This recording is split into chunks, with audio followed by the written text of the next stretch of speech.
Okay, Father Miller here. Welcome back to the Nerd Father. I just put the link to StreamYard in the chat, so I see Brightest Day is watching if you want to join me. Usually we do this in the afternoon, but since Friday Night Tights is going live in 2 hours, I figured I'd do a little bit of a morning stream.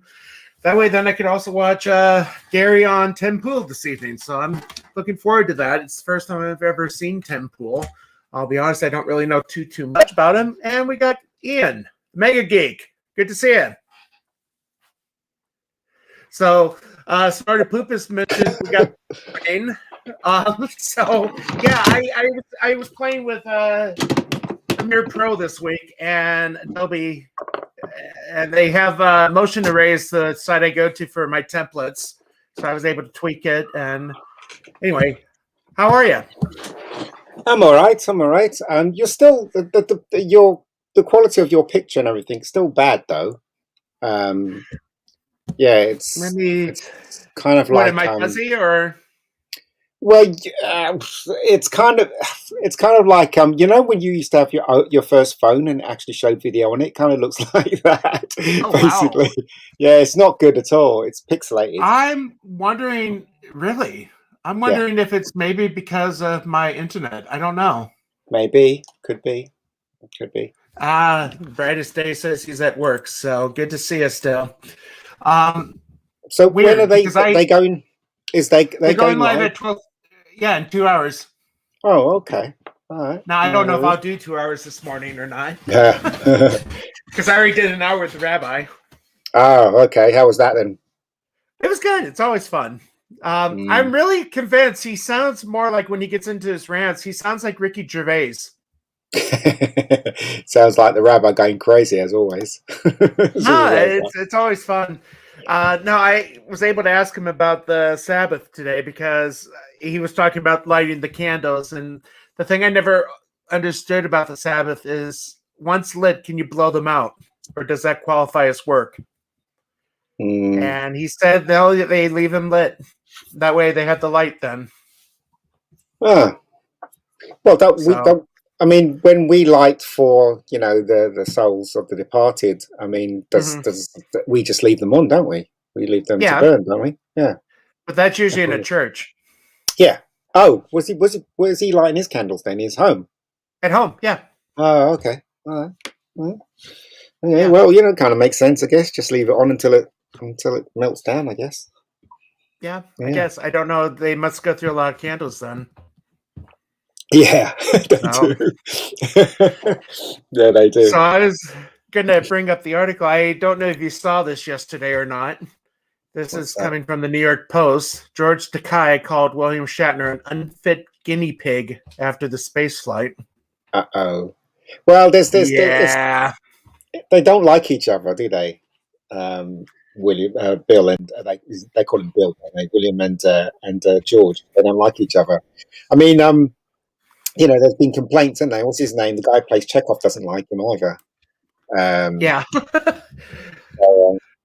that's what it is, I guess. But the thing, Hmm, my observation is I know Shatner from a lot of childhood memories from Star Trek, TJ Hooker, yep, Rescue 911, yep. and I never watched Boston Legal, so I can't really say anything about that. Mm, But the only thing I know Takai from outside of Star Trek is being in Heroes after the yes, first awesome season, because after the mm, first season it sucked. yes, of course. But he's guest starred in Big Bang Theory, isn't he? A couple of times. So is Shatner, and so is Mm. Nimoy. But the thing is, though, with him, I think the I don't know whether this is true, but I think the problem is that when he came out, a lot of people didn't want to work with him. I think maybe that was the problem. But he seems like a happy chappy, doesn't he? Let's face it. I mean, he goes to all those conventions Um, and stuff. I So mean, if you follow, I stopped following him on Twitter and Facebook just because. I mean, he had a severe case of Trump derangement syndrome, and I uh-huh. mean, he's very politically to the left, Mm. which kind of again irks me. But Yeah. that's the thing I like about Shatner. Shatner's not political. Well, the thing is, there was a lot of complaints about Shatner, wasn't there? Do you remember the first episode? The episode with Spock and Uhura. They were meant to kiss, weren't they? Vulcan, but what's his name? Shatner complained about it so much because he said that he was the star, he should be doing it, and then they changed the script so that Captain Kirk would kiss Uhura, and that was, I think, one of the very first interracial kisses on TV. I think it was. So, It was. so a lot of them didn't like him because he was very much pushed everyone to the side when we were making Star Trek, and he's very ego driven and stuff like that. So that's what they say. I mean, I don't know if it's true. I'm assuming some of it's true. Otherwise, they wouldn't really I feel that way Yeah, towards I him, I know, guess. I know, Uh, but I mean, I still love the even guy. yeah, well, even Nimoy had problems with him at one point, didn't he? And Well, I saw an unfortunately, interview. Sorry, well, guys. at the end of his life, they had a little falling out. They did, yeah. I mean, the thing is, Bill Murray and who's the guy who plays Egon in Ghostbusters? They had a falling out as Ivan well. Reitman. They had a falling out as well, and when he was dying, um, Bill Murray made the journey up to his place just to say goodbye to him. So and they made up, So same. I guess it was the same thing with Shatner and Nimoy before Nimoy died. So you know, people will be Well, people at the end of the day. That's yeah. what I can say. Yeah. Well, I did buy Shatner's book on Nimoy that he wrote a few years ago. It's on Mm. Audible, so it was Right. really fun to listen to him read it. Right. And it Did he just say goes in. anything It's like a interesting? 7-hour book. It's been a long time since I listened to it, but I mean, it's basically a love story. I mean, not. I mean, it is a love. It's kind of like a Sam and Frodo type friendship. Mm. Yeah. The thing is, Love though, story, not like erotic or anything. the thing is, though, it's strange because it was obvious that Nimoy was quite an intelligent chap. You just got to listen to him talk. You can tell there's some intelligence in that head of his. And with Shatner, you can tell he's very much he's creative, but he isn't in a I guess in an original way. Because if you look at Star Trek 3 and Star Trek 4, and then you look at Star Trek 5, the way, I mean, Shatner was just sticking things in there, wasn't he? Like Oh karate and, wow. and all kinds of things, wasn't he? Okay, so I'm looking at. I'm listening and I'm looking at a different monitor of my picture, and wow, I Mm. am pixelated. Yeah. I, I don't know why. I don't know why. It might be, it might be your internet connection, or it just because if you've paid money, you've got a new camera as well, haven't you? Well, So I I'm don't. using the older one because I Oh, tried. right. And honestly, the new camera wouldn't work with StreamYard because it's a 4K one, Mm. and And even StreamYard doesn't support 4K. so, even your voice is out of sync as well. When you've stopped talking, you're still moving on as well with your voice. So it's just really weird. It's been Well, like this for a time though. I guess I'll just do this then. Okay. I think it might be better if you do that, I guess. Yeah. So apologies for that. I'm gonna have to play with it. So I tried doing a StreamYard test this week, and it just was saying it wasn't getting enough video. So I don't know. I think maybe it might be your connection. It might be you better talk to your supplier, whoever you're with, and find out what speed it's traveling at, because it seems very slow. There's a stream test that one can do.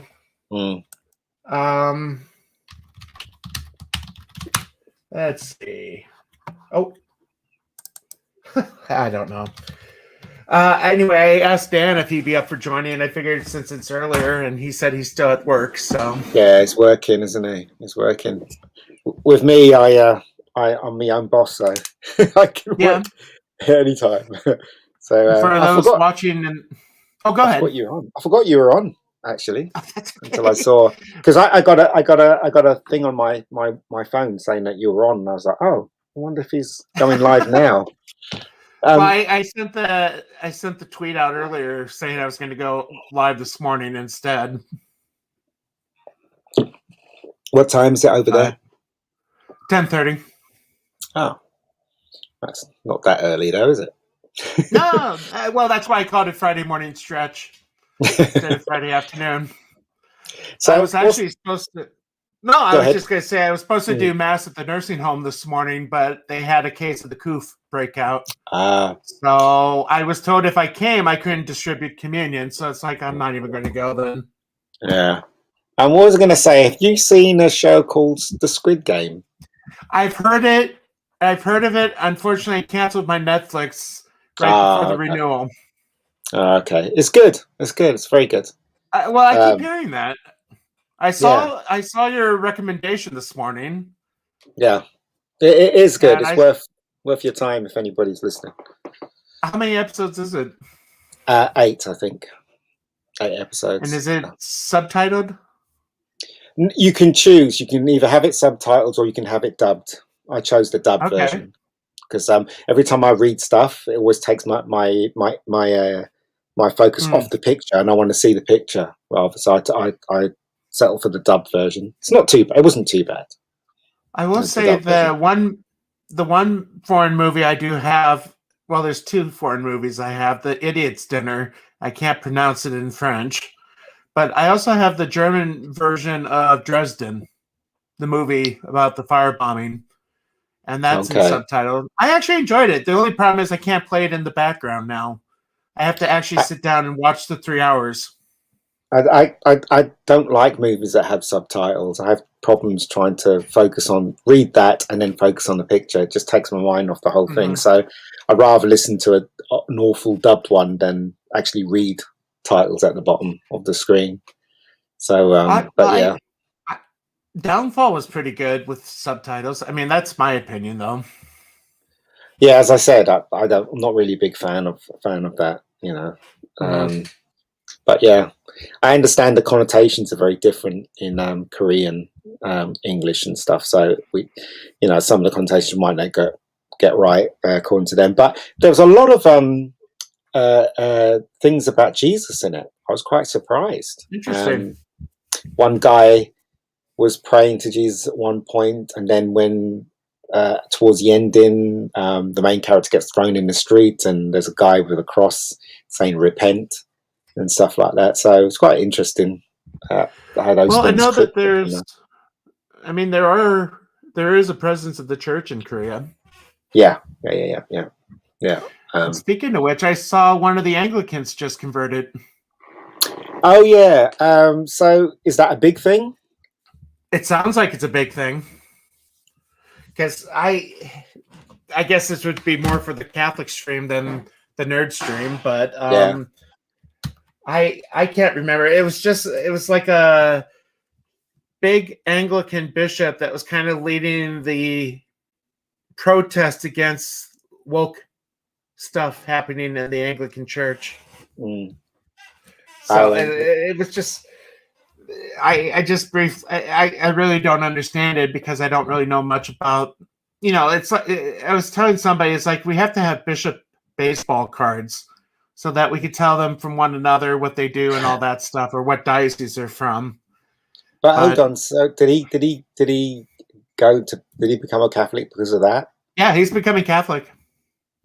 Because of the woke stuff in the Anglican. I really don't know much about his conversion story. Let me see if I can find it.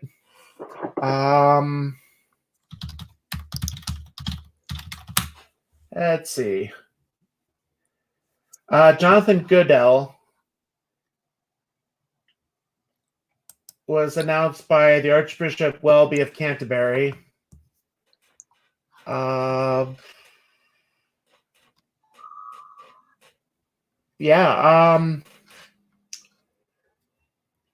don't know. It doesn't really go into a whole lot of stuff, but his Anglican ministry ends on September 8th, so I guess that already happened. Oh, this is from a month ago. Well, whatever the reason, I hope he's happy with his decision, and I hope people will respect him for his decision. Nothing worse than people taking sides and arguing for no reason. It's really silly. Yeah. So we got a comment from Snortopupus. Good to see you again. Takai was a supporting actor who complained that the stars had all the screen time. Well, Takai's name is not one of the first three in the credits. No, it's not. Yeah. But the thing is that he is well known now, and they should have. I mean, they did. He got to do a lot in Star Trek 4, which was quite good. And everybody three. got. Oh no, yeah, 4. And, sorry, yeah, 4. Yeah, 4. I mean, a lot of people in 4, a lot of them got a lot to do, more to do. But it was always about the three of them, wasn't it? It was always about Spock, Kirk, and McCoy. That's basically what the three of them. Yeah, I mean, they did. I mean, I guess after that role, I mean, he was in. I remember he was in the sequel to A Bridge to River Kwai. He was in the sequel to that. I know that he was in that. I didn't know they did a sequel. Yeah, I think they did. I'm not sure. There are. Hello. Oh, he's gone. Oh, yeah, he was there and he dropped out. Right, sorry if I didn't notice him. I didn't hear the little, that does a little pop-up box noise whenever somebody comes in backstage. Right. Yeah, no, it's interesting. It's interesting how he, as I said, a lot of people say that William Shatner's an ego. It drives by his ego and wants to put people down because he's the one that everybody should be focusing on. But I don't know, because I don't know the man. But I do know I like him as Kirk. So, that's all Master that matters, of the TBS. If you want to join us, I got the link in the chat. I'll put it in again. I got to meet him in Vegas. Oh, did you? He and his wife. Yep. Oh, cool. So, oops, there we go. Oh, stupid Facebook notifications. Does Gary say that he's going to do it again next year? I hope so. I'm just hoping it won't be in Vegas. Yeah, well, the thing is though, it's going to be bigger next year, and it's going to be too many people next year, isn't it? Well, that's but the thing that was fun about Vegas is meeting everybody. I mean, okay, I didn't really get much time to hang out with Gary, but I mean, I got to meet Master of TDS and his wife. I got to meet Brightest Day. I met a bunch of people that I'm now in touch with. So I mean, that part was really cool. I mean, it's just it was striking up friendships with people you talk on here, and so I mean, yeah, it'll be bigger, but I think if you can build on that, great. Yeah. A lot of people watch him anyway. A lot of old school friends got back in touch with me because me and Dan was on a show once recently, and a lot of people got back in touch with me, which I didn't really want to get in touch with them. But thanks, Gary. But Yeah. yeah, so, Well, I mean, it's like Justin that joins us again. He's one of the few I'll let get away with calling me by my name. I mean, the right. fact that he was 2 years behind me in school and he was a friend and he still is a friend. Yeah. Oh. I was going to say PJ couldn't make it today. He Yeah, said is he down. working? Family. Family, of course, PJ I think and his toys. I think he had a grandbaby born. Oh, did he? I think so. You know what, mate? I haven't even gotten there yet. Seriously, I need to find myself a good woman. Haven't even gotten there. Yeah, I'll bring up a site that you might like. This is going to be the Catholic portion of the stream. All right, is it? Is that a site where I can find hot women? Well, I'll tell you. So I was in the web design business before I entered the seminary. Right. And my friend that I was working with at the time started a site called StRaphael.net. Because in the book of Tobit, St. Raphael is the one that guides Tobias to his wife. So St. Raphael is the one you're supposed to pray to when you're looking for a spouse. So he dedicated a Catholic dating website to St. Raphael. And when it grew, it became Catholic Match. So it's called Catholic Match? .com, yeah. It is called CatholicMatch.com. Sorry, I didn't see that little writing at the top there. Wow, I did not know a thing like this existed. Oh, yeah. I mean, the site has really exploded. I mean, it's been around for, oh, dear. I met him in 98 when I lived out by Pittsburgh. Oh, and it was around that time he started it. So it's almost, good heavens. Okay, so when I was in college, I was going to mention it last week at Mass. I could have bought the domain Catholic.org, I think, back in 96. But the problem was back then domains were at least $75 a year. Yeah, they were. And the web hosting was bleeding expensive. So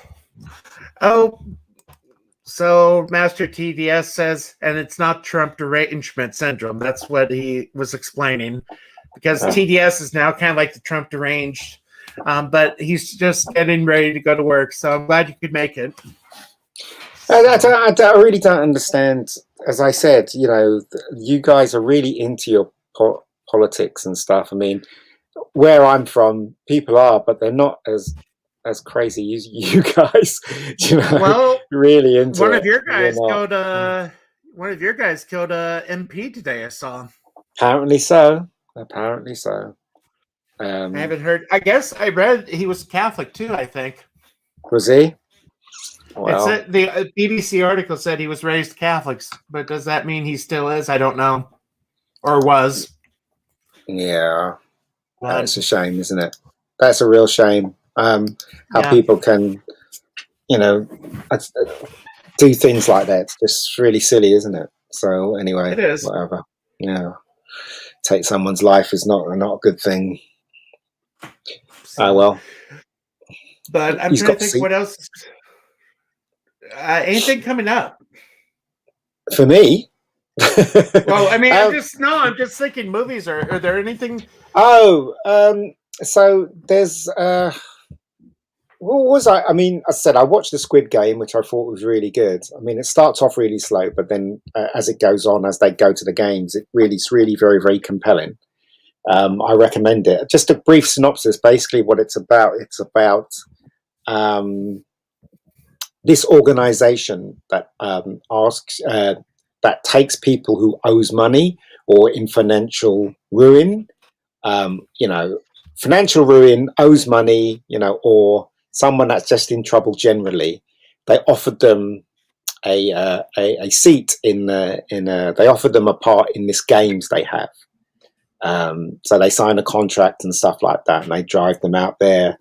And so basically they say, if you win, then you get all this money.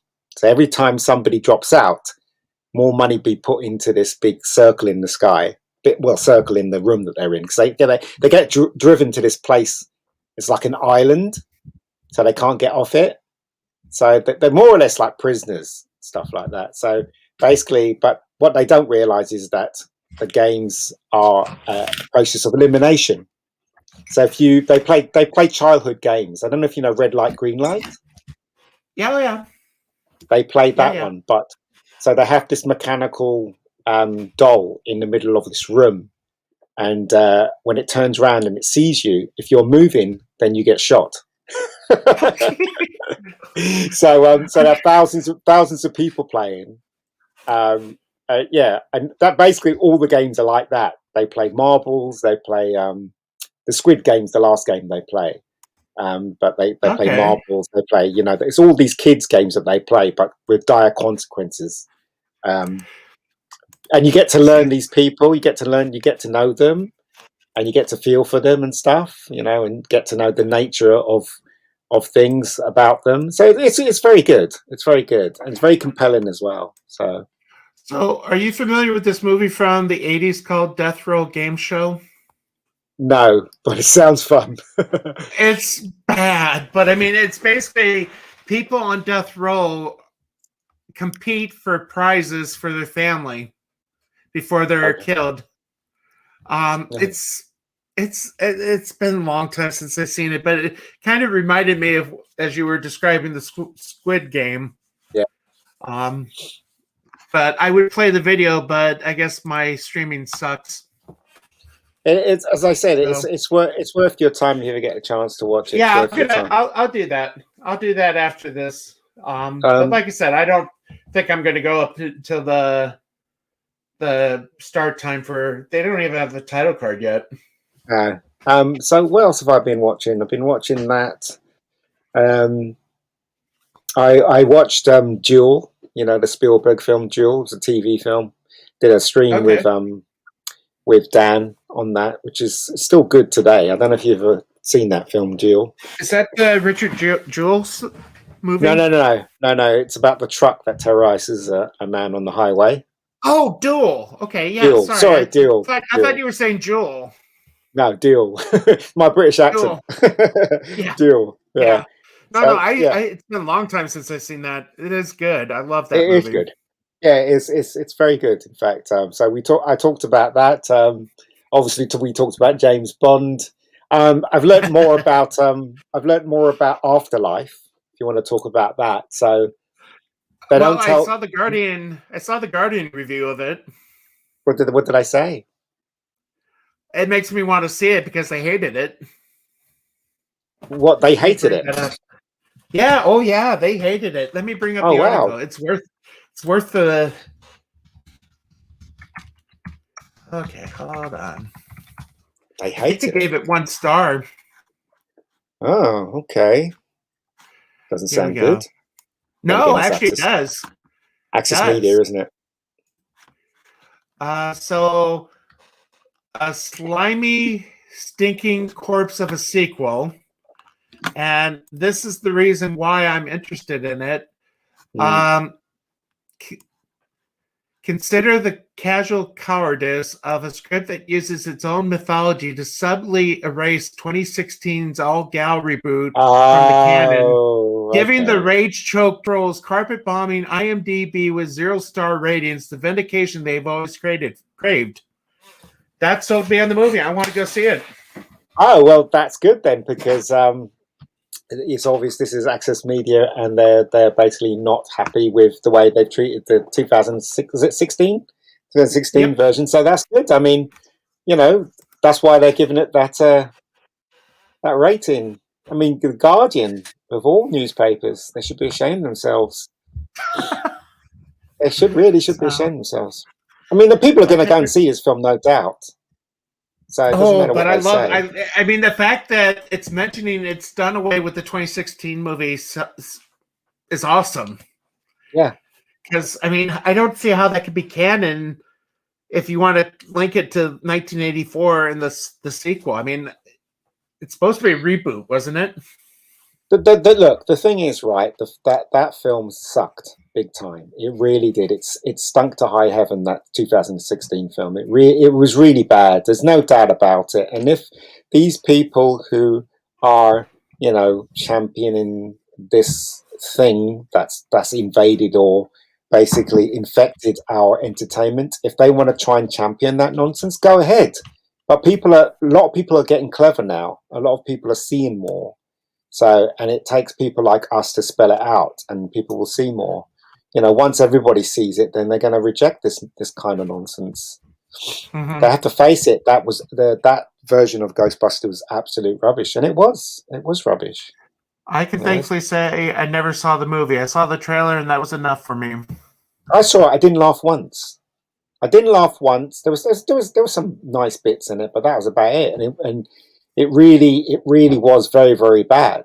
The comedy was a complete misfire, as I said. Well, I mean, I know we talked about that. The idea of it being comedians coming from Saturday Night Live, that type of stuff. But Kate McKinnon is on Saturday Night Live. I don't care for her. No, it's not that. That's not the reason why it's bad. That's not the reason why it's bad. The reason why it's bad is because it isn't funny, and the script is bad, and the idea is terrible. And also, they try to fool us by trying to make out that it was a sequel to the Ghostbusters when it wasn't. It was a complete reboot. In other words, it was a feminist idea of Ghostbusters, and they want to erase what happened in the past by saying that the Ghostbusters didn't exist. The Murray version and the Dan Aykroyd version didn't exist. This is the Ghostbusters. That's what they were saying, and no wonder why nobody liked it, because that's just mean, right? Yeah, that's just mean, right? So no wonder why these people who are all for that, for the changing of the world into something that's going to be worse than we expect, and this guy who reviewed this film was one of them that's on that side. So yeah, I can see what you mean. I'll have to go and see it now then. I actually tweeted him. I tweeted him, thanks for the review, because I want to see it. As I said. Yeah, go ahead. No, I just think it's this world's getting a bit worse, isn't it? They're destroying our entertainment, and they carry on destroying our entertainment. So, but the thing is,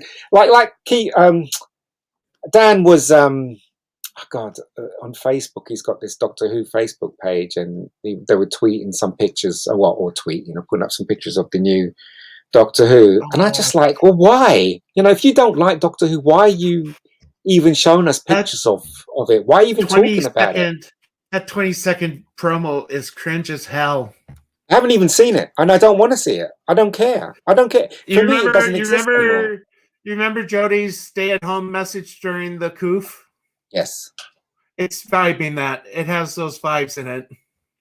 Okay, so I think basically she's talking to us on the TV, basically saying the flux is coming and all that. And there's so many flux jokes I want to make, but I can't because it would be implying the F-bomb, which it is. I don't care about it anymore. I mean, as I said, right, to give it attention is look, people will argue, oh yeah, but I'm making a show of it. We talk about Doctor Who, I've got to show it. But you don't have to. But if that's where you want to go and give it more attention, good luck. But for me, Doctor Who's finished now. For me, I don't care about this era at all. I don't want to give it any attention that it deserves. Matt, if you want to join us, Matt Pott is watching. Matt, yeah, let Matt come on. StreamYard link is in the chat. So for anybody that wants to join, just make sure you got the headphones on. I did a speed test on my computer. It's uploading at 0.6 megs. So there's an uploading problem. Yeah, that's the reason why your picture's a bit bad. It's a little bit more than a bit bad. Yeah, but yeah, I'm not interested in this new Doctor Who at all. I don't care. I've never considered Jodie the Doctor. I've never considered this era part of Doctor Who at all. The BBC can, pretend all they want, but the more we speak about it, more people realize how bad it is, and it is. It's very bad. That's the thing. It sounds like people are becoming aware of how bad it's been. No, people know how bad it is. It's only the BBC that's pretending that it's the greatest thing since sliced bread. The BBC is guilty of that, completely guilty of that, and it's absolute rubbish. It really is rubbish. It really is. Only tiny little kids can enjoy this stuff. This Doctor Who, this new Doctor Who. See, I wanted and it's probably been 10 years ago, I wanted to buy the Doctor Who magazine, but over here, because it's an import, it was going for $12 for a monthly magazine. And I think the subscription was like over 100 something a year, and it's a little bit out of my price range. Now Yeah, I you don't even don't care want. for it. Yeah, what is the point now? If they're gonna, that's why I suspect that RT is going to carry on with a woman doctor, and also not going to erase what Chibnall has done. That's what I reckon. Because if he's being hired by the BBC, and the BBC are the distributors, even though being made by BBC Studios and hiring Bad Wolf Productions, it's still the property of the BBC. So I think Russell T is going to have to comply. But we'll see, right? Let's see if Russell T will stand up for something that's good. My patience is going to be very limited. Well, I mean, I'm watching it. He's going to have to win me over. Well, the thing is, though, Chibnall's going to wreck Doctor Who even more with this season, and I just don't want to. I want to have nothing to do with it at all. He's going to wreck it even more. Oh yeah. He's going to try and make it in such that they can't change it, but there are billions of ways of changing what he's done, or retconning the retcon. Kind of like the deranged parent with the family in the car getting ready to drive off the bridge as he's hitting the pedal. Well, he doesn't care, and as I said, the BBC. The main problem is the BBC. That's the main problem. I mean, Chibnall's just he's just basically one of their soldiers, isn't he? The BBC is the problem right here, because BBC is just making woke shows right across the board, and the rest of the world is doing the same thing. I mean, have you heard of that new Lord of the Rings TV show? Oh, dear heavens. They're like, what is it? Most characters are going to be women, and we're going to have diverse cast and people. And they're like, yeah, well, okay, whatever. Well, they lost me. What was it? A year ago, they said they were looking for an intimacy coach. It's like, I'm not interested.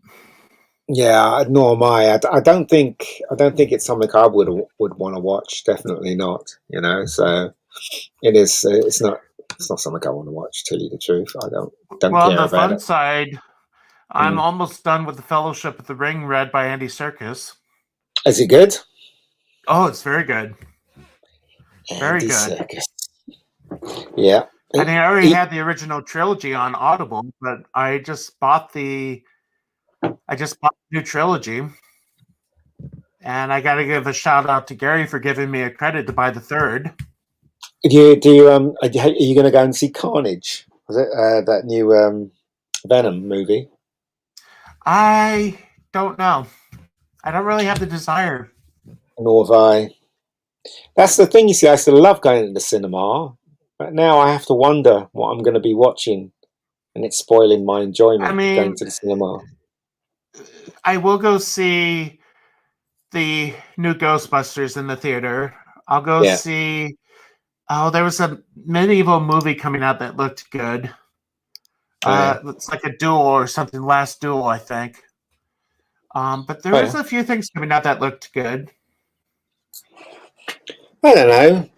I saw there's loads of trailers that are out these days, isn't there? I mean, I said Afterlife. I saw don't forget Hawkeye is actually happening, isn't it? On Disney. Dear. I wonder if he's going to get kicked in the balls. I tell you, the only reason I'll subscribe to Disney next month because they're doing the documentary on the Beatles. Oh, that's Peter Jackson, isn't it? I saw the trailer for that. Yeah, it looks really like a 4-minute trailer. It does. Yeah, I think there was a new trailer that came out called The Tender Bar, which starred Ben Affleck and is directed by George Clooney. That reminds me. I was going to mention. Go ahead. Which looks like the usual to me. It just looks like the usual. So, I got introduced. I think it's Professor T. Oh yeah. Let me see if I can find it. My classmate in Philly was showing me an episode of it. It's a British show. Yeah. Oh, it's Belgian. What's it about? And it looks like it's an old show. Wait. No, I'm sorry. The original was Belgian. It's the new one. Um, Professor James Tempest, a Cambridge University criminologist with OCD, and the overbearing mother advises the police. Let me see if I can bring it up on this thing. I won't bring up the video because my internet sucks.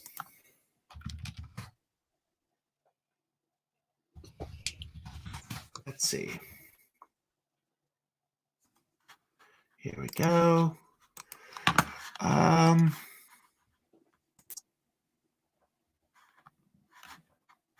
Does that guy look familiar at all? Oh yes, he's oh god, what's his name? Yeah, he's known over here. I can't remember his name. He used to be in Paradise. What is it? Murder in Paradise, where it was called. Okay. He was that because he was the very first detective, and then when he left, somebody else took over. Is it Murder in Paradise? Paradise? No, I can't remember, but I can't remember his name. I never watched it. Can't remember his name, This but guy who's? Oh, yeah, who's Professor T? Who is he? Is he a detective? Well, it says professor with OCD.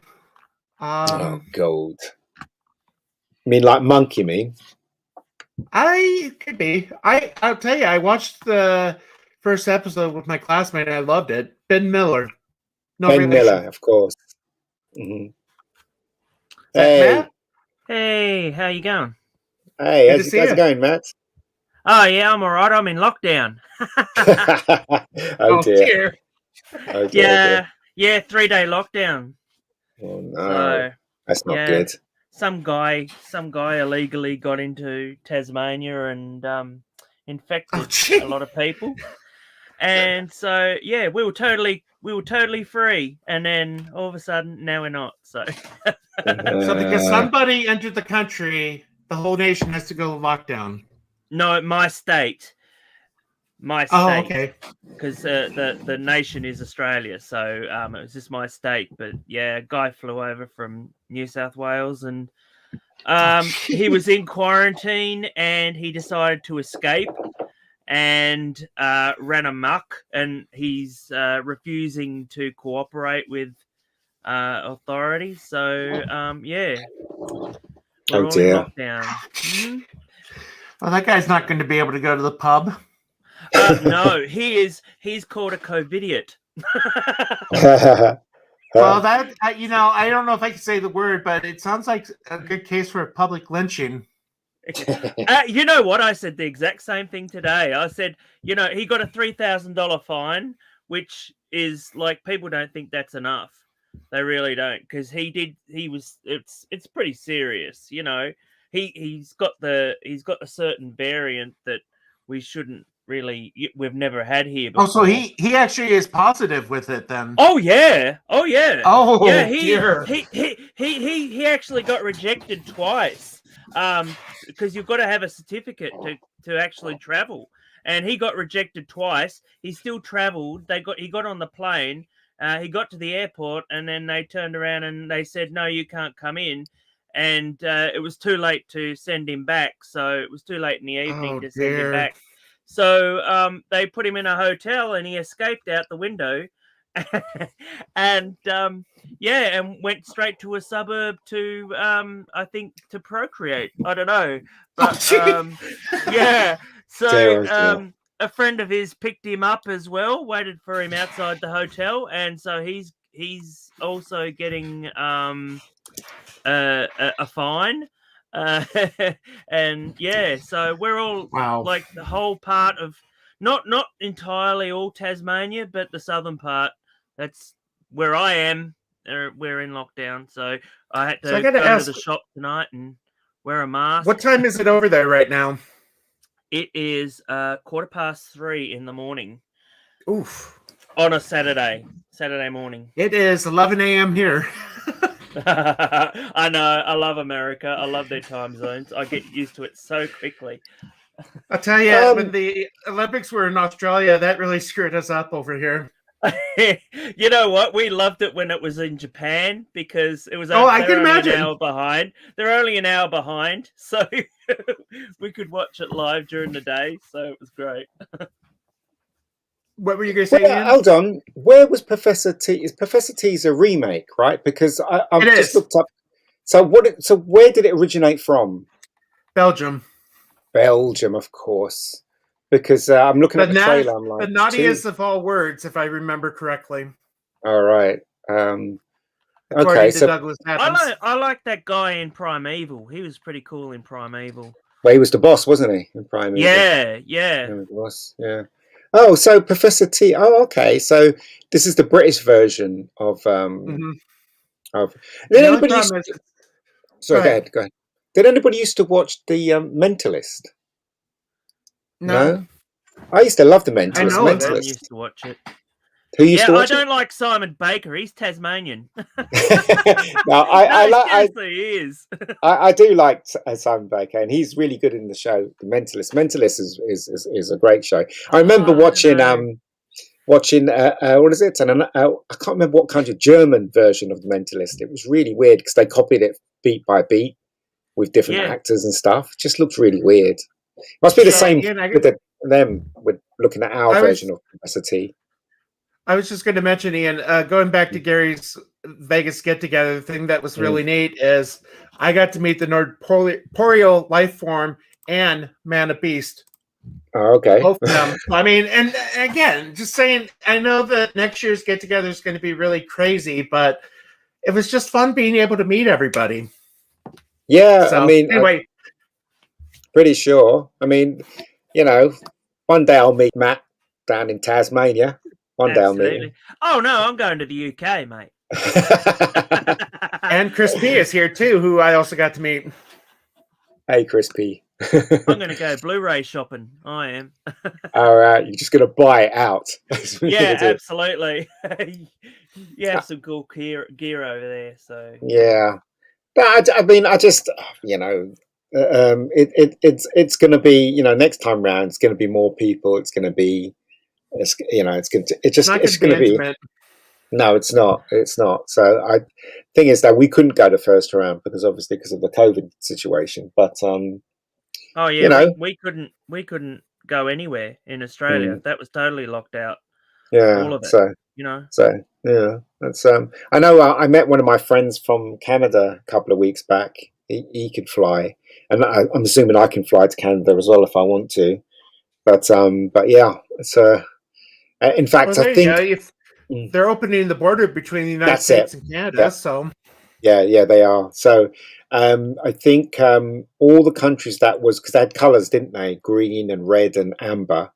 All the countries that were amber, I think they've all gone green now. So we could go to Europe and we can go to, I think, to the States as well now. Yeah, they're starting to do that in Australia too. They're opening it up.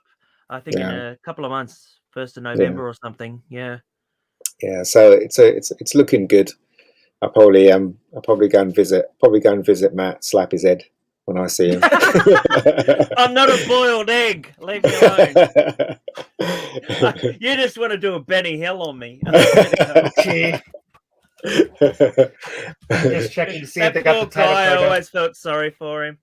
It was funny though. A lot of people won't get that gag today, would they? They won't. No, because they don't do boiled eggs anymore, do they? Yeah, no, it's all good. All good. I think me and Keith are going to actually go up and see Dan. We're going to drive up and see him, meet him physically in the next couple. In fact, in December. No, meet him. See him with our naked eye and stuff. See how tall he is, or how short. See how tall he is, or not. Yeah, or short. I reckon he's extremely tall. He'd have to be 6 foot at least. He looks tall. Tall. I'm only 5'7", so I'm not very tall. See, that was the funny thing about me in Comics Division. Comics Division is short. Oh, is he? Yeah. What about Gary? He must be 6 foot, right? Gary's taller than me. I'm 5'10", 5'11". He's taller than me. He's taller with the beard. Well. So afro he would be. Yeah, I could grow an afro. I could be taller than all of you if I grow an afro. Although you wouldn't be able to stand next to me because my afro grows out. I don't know why. Because like we've got a lot of people now with afros, but like what they do is they cut their sides so they look like Bert from Bert and Ernie now. Oh yeah, yeah, So they yeah. look kind of weird. Yeah, it's like how can you go around looking like that? It's just not right. As and talking about something really awful, has anybody seen the Void? No, not Voyage. I'm talking about Discovery trailer. No, I avoided it like the plague. Dear. I saw the Ferengi. That was it. Yeah, I saw it was bad. No, I'm not going to touch that with a barge pole. Are they still in the future? I think so. I don't know. Okay, that would explain the Ferengi, because I was like, well, hang on a minute, aren't they supposed to be like set in the past? But apparently they're in the future now. So I was like, okay. I watched the first season and it was okay, but I was like, you know what? It's a bit weird for me. It's like I should be enjoying it, but I'm not. It's absolute crap. The whole of the show is just absolute nonsense as far as I'm concerned. It's complete nonsense, and it's very feminine driven. I say if you look at the trailer, there's hardly any men in it. There's like I think it should be the Michael Burnham show. Well, that's what what's his name, Dave Collins said. Oh, did he? Yeah. I saw Dave Collins' review as well. Well, she's so. It was. Next Generation was an ensemble cast. So was Star Trek, the original series, was like, you know, they had a main three, but you know, now it's just like, you know, it's just Michael Burnham, and I don't care about her. She's not an interesting character. I like to see other characters, you know, but no. Yeah. It's like, I don't care. I only made it through 10 minutes. Gay guy. Here's the guy in the wheelchair. You know. So was that, Father? I just made it through 10 minutes of the first episode of the first season. That was enough for me. Yeah, I actually thought the first episode was terrible. I thought the performances were awful. Special effects were really good. I just thought who's the Chinese girl? Chinese. The Asian girl. What was her name in it? She was in Fight.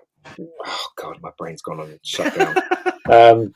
She was in Crouching Tiger, something Dragon. Crouching Tiger, Hidden Dragon. Hidden Dragon. She was in that. I can't remember, but even her performance was awful in the first episode. I just thought the first episode was awful, but I did carry on watching because I wanted it to work, and then. Halfway through, I realised. I think halfway through, they had to change the script, so it ended really quickly. But season 2 was the worst. Was one of the worst things I've seen on TV in a very long time. Well, I thought that Jason Isaacs was brilliant in it, and I was hoping that he'd be in it. And I was like, "Oh, he's not going to be in the whole series. Oh, well, I'm not interested then." You know? Yeah. Yeah, I did like the idea of a mirror universe and stuff like that. I liked that in the first season, but then it just went all went to hell, didn't it? All of it, just just. Well, I thought it would have been great if like like the real Jason Isaacs had shown up and that would have been good. Michelle Yeoh, of course. I'm not having Burnham on my ship. I think the actress who plays Burnham is pretty cute, but I just think the whole idea of her being this super, that she doesn't really get into danger. I didn't even recognize her with blonde hair. No, she's not attractive at all for me, anyway. Well, in this first season 1, she was. I don't know what happened to her as it went on. Well, I mean, they shoehorned her in. I mean, Okay, so since you've seen more of it, was Tilly really thin in the first season? Yes. She wasn't. She was curvy. Yeah, she wasn't thin, but she was, as Matt says, she was curvy. But she did get bigger in season 2.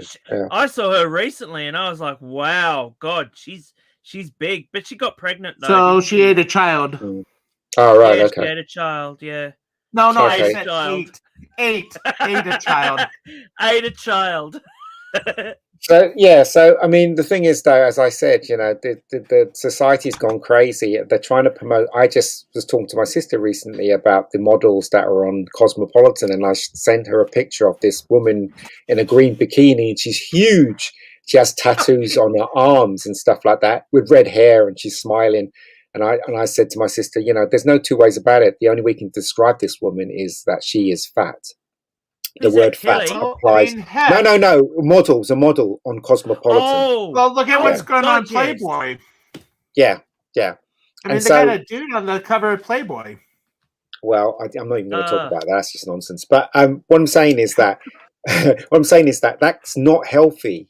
If you're showing young girls this, then that kind of weight is not healthy at all. You know, that woman's going to suffer from a heart attack if she does not do anything about her weight.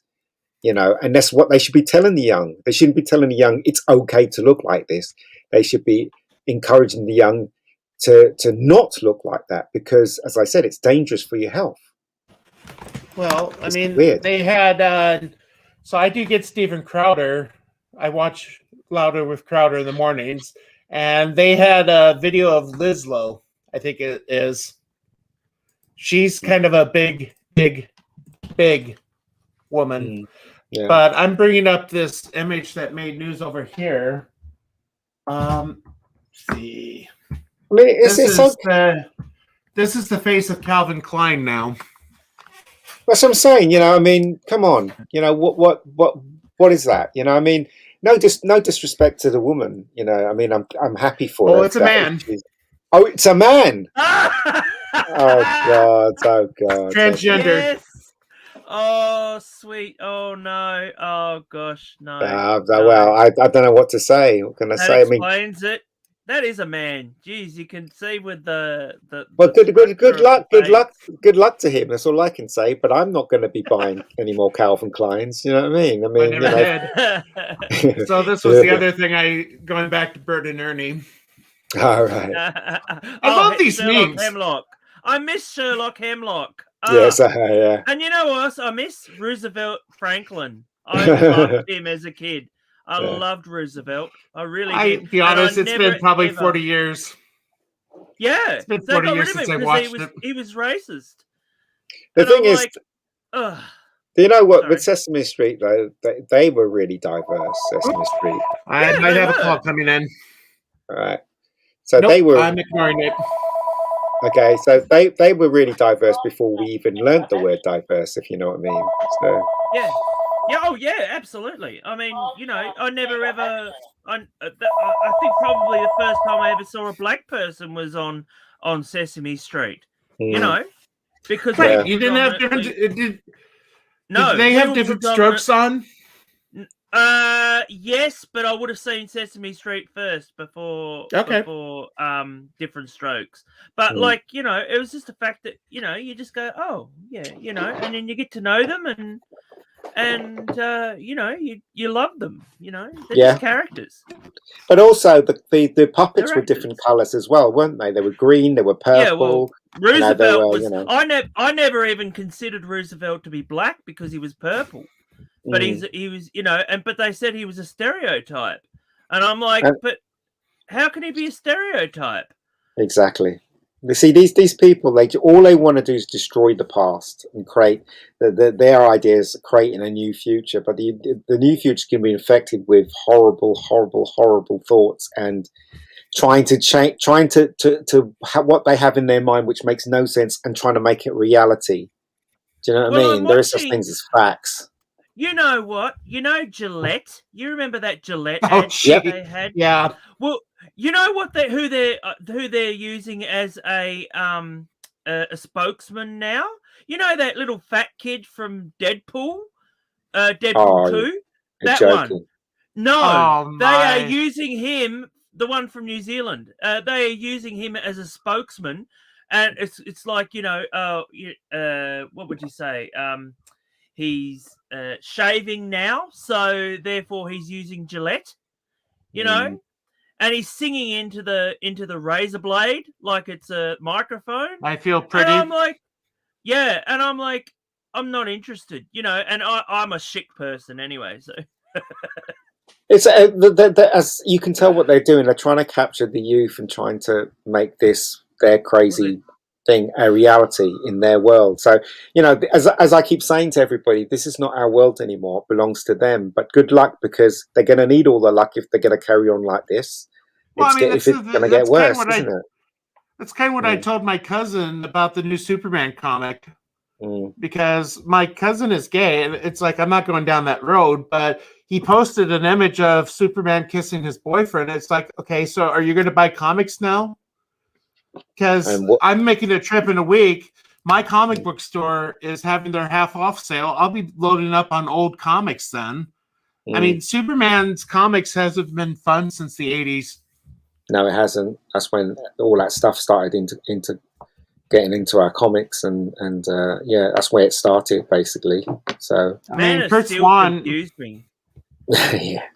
Oh, gee. Do you know what? Maybe Right, because he had a seriously. kid? Just go on. Go ahead. No, you go. No, I'm just saying that you know, if they want to put stuff like that in comics, then let them, because I'm certainly not going to buy them, and people of my age is not going to buy them, and very little people that actually believe in this stuff is going to buy it. Well, that's what because we know why it's there. The thing is, I don't care anymore. When you do things like that, it dilutes all the not the franchise, but just the character.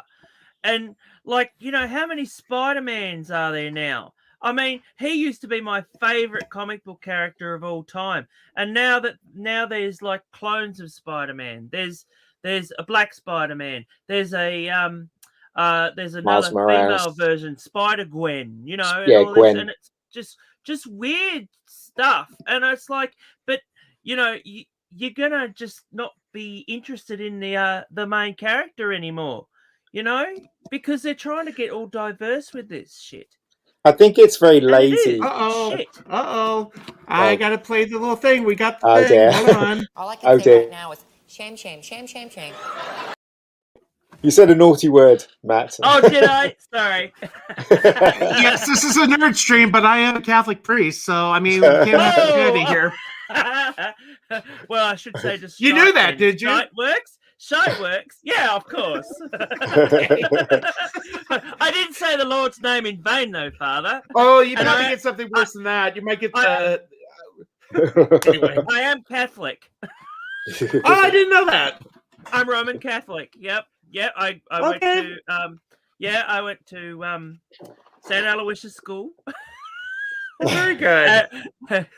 Well, I can't absolve you of your sins over the internet. I was they were run by nuns, so it was very. What did you used to was you an altar boy? Yes, I was. So was I. So was I. Did they used to they give you three altar boys? They gave you a medal, didn't they? When you were served quite long. Well, I can't remember what the medal was. No, I never served that long. I did. I got $10 like at getting Christmas up on Sundays. I know. We used to have these two priests. We used to have Father McKenna and Father. What was the other priest? But there was a priest. Oh, Father Perla.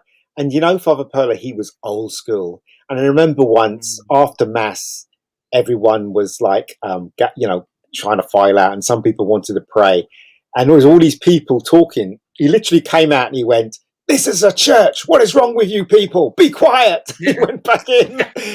That's old school for you, isn't it? That's very old school. You know when you dingle the bell. Yes. Yeah, I dingled the bell too early while the priest was still talking, and I was oh no, yeah, exactly. You might get if something like that happens, you might get the eye from me. Or if the person is ringing the bell too long, I might look at them. But I remember it was my. You go, Father. I was just gonna say, my first parish. I remember a kid threw up serving mass. And I remember at Christmas time when they were going up the altar, because we have steps to go up the altar. One of the altar boys slipped and he fell and he took everybody with him. That was at midnight mass. Everybody was laughing. It was crazy. I accidentally turned off the microphone while the priest was talking. That's quite good. Because they wanted me to change the volume because they said it was too low, and I ended up turning it off completely. No, that's not good. So we have the bishop. We have the bishop coming in about 3 weeks for confirmation, and that's going to be a fun one. I have 2 parishioners, and they are allergic to incense, and by Oh. allergic I mean EpiPen allergic. Ah. So if we want to use incense, they got to go to the mass the night before. So we're trying to have the smoking mass and the non-smoking mass. They never let me have the incense burner. I can tell you that. It's incredible because I've been to. I tell you the difference, right? So my church, when they preach and when they, it's very kind of civil. He's up at the pulpit and he's talking, and sometimes you fall asleep halfway through what he, you know the normal stuff, right? Because he's not engaging. And then I went to Canada to visit my brother at Christmas time, and I went to midnight mass with him there. And this priest, I can't remember his name, but he was like fire and brimstone. He was having a go at people, going, "If you don't go to confession before Christmas," and he just really, put the scares up you. And then in Trinidad, I didn't go, but my sister was telling me that the priests were even worse because they were really putting the fear of God into the parish, telling them that they have to do this, this, and this. Yeah. It's crazy, isn't it, when you think about it? I'm begging people to go. Oh no! It's like I don't care what you have to say. Just go to the sacrament. You don't even have to go to me. Go to the neighboring parish, and especially in a small parish, I understand people don't want to go to somebody that recognizes your voice. Yeah, I mean, honestly, it's fun to go to a priest you don't know. I had to go to a confession, and I didn't have anything to confess, so I had to lie. Well, no! Don't do that. I didn't realize. No, I was a lot younger than what I didn't realize. But I made up all this stuff. The priest. I confused the priest. It's not good. We had to practice hearing confessions in the seminary, and we were supposed to go to our classmate as the center. So I, being the jerk that I am, said it's been about 10 years since my last confession. I think I used a profanity and I might have been unkind, and that's about it. I think my dad used to guilt me into going to confession before Christmas. I always used to say, you've got to go to confession before Christmas, before midnight mass. It's supposed to be Easter. I mean, that's the idea of the Easter duty, is going to confession and communion at least once a year. That's the bare minimum that we're asked to do both of those sacraments. Yeah. But as I said to you before, for my church, the confessional box, I will never go in it because it's glass. No. But the thing is, now the confessional box, is it a divider or is it? It's a divider, but it's see-through. Yeah, so you can see through it. So I just thought, no. So I don't like the see-through. I like the box.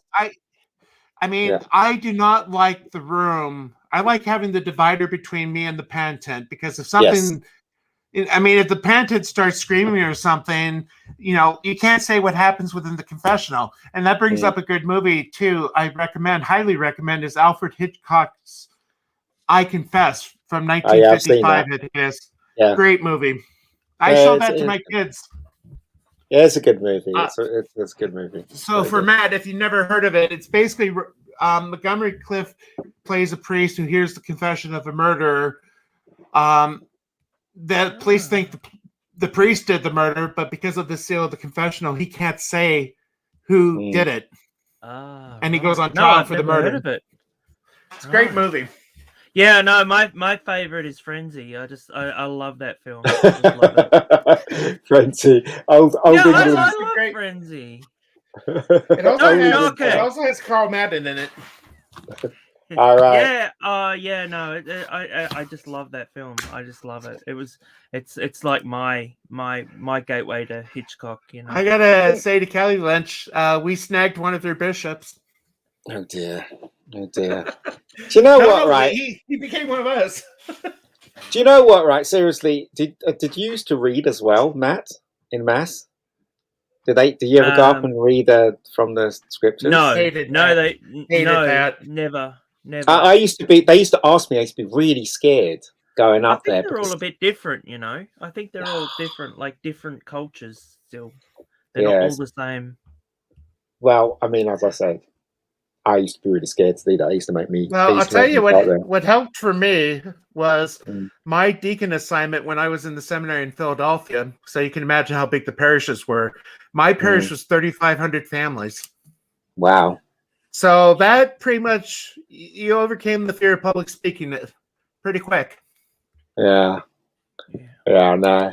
It's just I remember when I was a kid, when we had First Holy Communion, they used to throw a huge party for us. So when we were making up, all we could think about is jelly and ice cream. I remember, what was I, 6 or 7? And seriously, and the hall the hall that they had this long table. It was huge, and all the kids that did their communion, they were all given ice cream and jelly and biscuits and drink and stuff like that. It was a lot of fun, and they got rid of it. I was a bit annoyed because, like with communion, when you go for those sort of things like confirmation and all that, you can't pick the girl that you want to be with. So I ended up with the girl that always picked the nose all the time. It's not good. Well, I want to say one of the things. I wanted to say something, Father. Go ahead. Go ahead. Why have they decided now to do not communion? What's the other one? In December. Confirmation. Because they never used to do it in December. They used to do it. Depends on your diocese.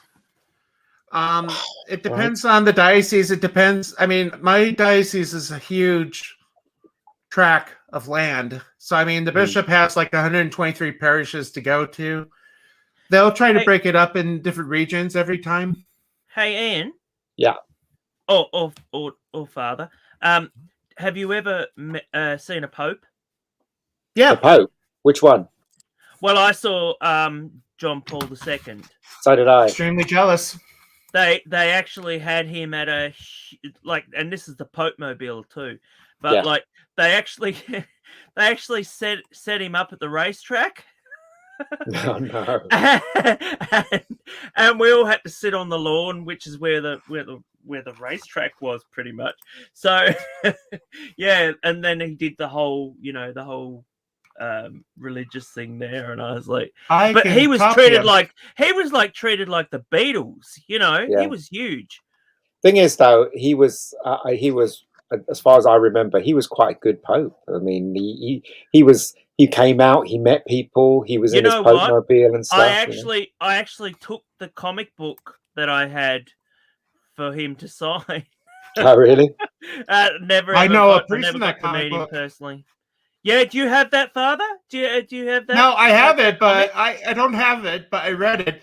The priest that greets the Pope, or John Paul, when he comes to Philadelphia in 1976 for the Eucharistic Congress, that priest was at my first parish in Philly. Wow, cool. I saw him when he came to England. He was he was in the Pope Mobile, and I saw him in the Pope Mobile. I was like a foot away from him. But where did he get shot then? Was it in England or America? Rome. Wasn't it? Oh, Rome. No, Rome. The Feast of Our Lady of Fatima. So it was May 13th, 1981, the apparition of Our Lady to the kids in Fatima. And John Paul attributed his being saved through her intercession. So the year later, he went to Portugal, to Fatima, and placed the bullet that shot him in her crown. Wow. So if you go to Fatima, you can see the bullet. This was 2008. We got to see him when he came to New York. And we got to be up really close. That was the interim one, wasn't it? No. Well, there's no interim. Who's that one? Is that John Paul II? That's Benedict. Oh, yeah. Well, that's how close I got. When he got voted in, they said that he was he was sort of like the one in the middle because he was older. And I never saw that movie with Anthony Hopkins in it. Was it any good? That movie was crap. Because Benedict, Cardinal Ratzinger, wanted to retire to Germany. He wanted to be in Germany with his brother, who also is a priest, and he just died recently. But the movie made it look like Benedict was campaigning to become Pope. Yeah. So that's why I watched half the movie, I turned it off. So Father, have you been to Rome and I went 3 years ago. I was just wondering whether That they must have be any. a pilgrimage for you. Yeah, I was just wondering whether they I'll had tell any you, what is secrets down awesome there. is when you go to the Vatican as a priest, the Swiss Guard salutes you. Right. Okay. So we won't get And saluted. I got to say mass. I got to say mass at St. Peter's Oh. in the chapel that is like literally inches from the bones of St. Peter. Yeah, but what I want to know is have they got any secrets down there? You know, like like you know. But that would be the Vatican Secret Archives, which I don't get to All see. right. Okay. All right. And so I mean, I know we're talking a lot about religion. We should get off it soon. But right. It's okay. No, but right. So Yeah. is there any We're the truth? priest, you know. I know. Yeah, but this is the nerd stream. Oh, it is. That's what I'm saying. So, listen, before we get off it, let me ask you this question. Is there any truth on the gospel according to Mary Magdalene? Is that true? No. Is No. So that is not true at See, all. I don't know much about the Gospel of Mary Magdalene. I mean, we get the name of Mary's parents, Joachim and Anne, from the Gospel of James, I think it is. So I mean, there's bits and pieces of truth that could be found in the apocryphal Gospels, but we don't consider them to be divinely inspired. I think it was either Jehovah Witnesses or Mormons came to the rectory. I think it was Jehovah Witnesses came to the rectory, and they didn't know it was the rectory. So I asked them who had the authority to decide Matthew, Mark, Luke, and John are in, but the Gospel of Thomas is out. And I quoted the end of the Gospel of Thomas where Peter says to Jesus, make Mary leave because females aren't worthy of eternal life. And Jesus basically says, whichever woman becomes male will enter the kingdom of God. Okay. And it's like, okay, who had the authority to decide that was crap? But hold on. So there isn't anything written by her then? I don't know. I mean, Okay. if there is, it's the canon of the New Testament was closed in the 4th century. So I mean, it's when they finally decided these are the books that are in, these are the books that are out. So this is why, as Catholics, we say we're guided by Scripture and tradition, because some will say, well, where in the Scriptures? It's like, well, for the first 400 years, you didn't have the Scriptures as we have it now. So, and the only other thing I'll say, I did my MA thesis on the First Eucharistic Prayer, and we'll go back to the nerd stuff after this. But one of the things I learned is the letter to the Corinthians is the oldest writing of the New Testament, about 30 years after the 10 years after the crucifixion and resurrection. And St. Paul is writing to them, I hand on to you what was handed on to me, that on the night he was betrayed, talking about the first Mass. So, I mean, this is before Matthew, Mark, Luke, and John was written, showing that they are carrying out the command of the Lord to do this in memory of him. But to go back anyway, so nerd stuff. Nerd stuff. Come on, Matt. Nerd stuff. Come on. Why don't we see any superheroes that are actually like religious? Yeah, we do. Daredevil. He's Catholic. Oh, is he? Yeah. He has. I never read those books. But watch the series. Netflix. Yeah, Netflix is. Oh no! I tried to avoid that one. But no, seriously, the first it's season was really good. Yeah, it's really good. Was really good. Yeah, it is worth your time. Let me tell you. When it got all Jessica Jones and all that. No, well, Jessica Jones isn't the first season of Daredevil's really good. He does struggle between doing what's right, and obviously he's on the edge. And also, what I like about Daredevil, so if you compare Daredevil to Batman, say, Batman is rich and he has lots of money, and he beats up criminals and stuff like that, and he doesn't really battle with his conscience. But because Matt Murdock is Catholic, he battles with his conscience all the time for the stuff that he does. Mm-hmm. So his balancing act is far more difficult than Bruce Wayne's balancing act, if you know what I mean. So, and that's what makes Daredevil more Daredevil's always getting beaten up as well. that's the he's thing, always getting beaten to crap. I was never the biggest Daredevil fan. It's like Yeah. Spider-Man. That Spider-Man was it for me. He's like Spider-Man was for me as well. He's like my gateway, into the Avengers and Fantastic Four and all that. Like, I think when Miller took over Daredevil, that's when I got interested in it, and I think he did a really good job reshaping his origin. So I think Frank Miller did a really good job in Daredevil, and that's how I got into Daredevil, through Frank Miller. Yeah, I think that's a classic run. Yeah, it is. It's very much classic run. Now we've got Superman kissing a boy, so there you go. How things have changed. No, yeah, well, I mean, he's bisexual, so that makes it okay. Yeah, God's sakes. He can still go with a girl, But I don't want to see two guys kissing. I don't. When I want to read a book, I don't want to watch two guys kissing. I even have problems seeing them in public, holding hands and that sort of thing. I'm like, ew. It's just, you just get that reaction. You're just like, what? The thing I love about Superman from the 60s and 70s is Lois, and I was telling Ian before this, it's like Lois is trying to scheme Superman into marrying her. It's always the jealousy, the love triangle between Lana, Superman, and Lois. I mean, I love that stuff. Is that the Kurt Swan? Yeah.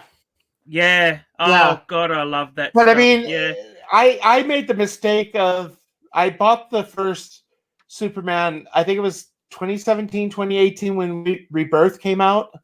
Oh. And I bought the entire run and I didn't really care for it. No. I mean, this is where Superman with having a kid and Lois being married. Reminds me, I'm going to try to find the comic. Well, I mean, even Man of Steel, I was like, oh, so he's not Superboy anymore? Oh, that kind of sucks, And I grew up on all the cartoons because I couldn't read. So I used to watch all the cartoons and everything, and I just loved them, Yeah. Even if they repeated them 100 times, I still loved them, They were just fantastic stories. They were brief. And they were not exactly, story driven, but, they were fun. I got to admit that I'm a Marvel guy. I used to like Marvel better than DC. Yeah. I did like Superman and Batman, but for me, it was always got more Spider-Man. Marvel than DC. Yeah, absolutely. I love Spider-Man. Well, Spider-Man was probably the first animated series I ever saw, with the whole theme tune and everything. I just bought the entire Batman animated series recently. Cool. My mum knew that I loved Spider-Man so much, she got me the Mego when this is like 1970s, so I was like, oh yeah, I love Spider-Man. You know what? It's really funny because I watched Raimi's Spider-Man recently on Netflix, and it still holds up. Some of the effects are still a bit hokey, but it's still. There's still, that famous scene up. now where she's I don't know if you've seen this, Ian, but like there's this famous scene of Mary Jane and she's holding on to Spider-Man and it's an actual dummy. Oh yeah, I know the bit you mean. But also they flip a shot, don't they? Because when he's looking up, when they have that big thing in the and he's taking pictures of Mary Jane up in the, and then when Green Goblin attacks, you can tell that they flipped the shot because the parting in his hair goes from right to left. I don't know why they flipped it. Maybe he wasn't looking in the right direction, so that's why they flipped the shot. But it's apart from that, it is a very good movie. It's very enjoyable. Second one was brilliant. Second one was best. The best one. Second one was the best one. Except for look, I mean, the one thing that I really hate about those movies is the fact that they always take their masks off. Yeah. I mean, how many people would have had camera phones back then? On that train. Yeah, I know. I know. What's this, Father? This is. I have this one. I bought it because of the cover. Oh God! My son is diving. The shame of the super son. Why? This is when comics was fun. I mean, I love this. It's very silly. But I mean, that was the thing. I mean, Superman lost its. I mean, this is why I keep buying the older comics. I'll pay the money. I'll pay a little bit more than a new comic to get something like this, just because it's the corniness. It's very dated though, and it's funny how Batman wears grey and blue. He's meant to be Well, a person in the dark. You can spot him. I loved a show called The Brave and the Bold. If you ever saw that, it was fantastic. I've heard of it. No, it is worthwhile watching. It's a fun. You love it too, Ian. It was a fun show, and like everybody was like, "Oh, it's a kids show" and everything like that. But like some of the stories was just, I mean, there's like an episode where he meets Space Ghost, and he meets up with Scooby Doo, and it's just fun, with a little bit of seriousness, because speaking of Space Ghost, there's like when he meets the Joker, and it's the Red Hood, and he enters a alternate dimension where the Red Hood is actually a hero, and so he knows what's under the mask, sort of thing, and he knows what he could turn into, and it's really it's really good. So we got a title card. So what time are they on? The what? What time are they on? About a little bit over a half hour, so about an hour from now. Oh, they've got that guy on.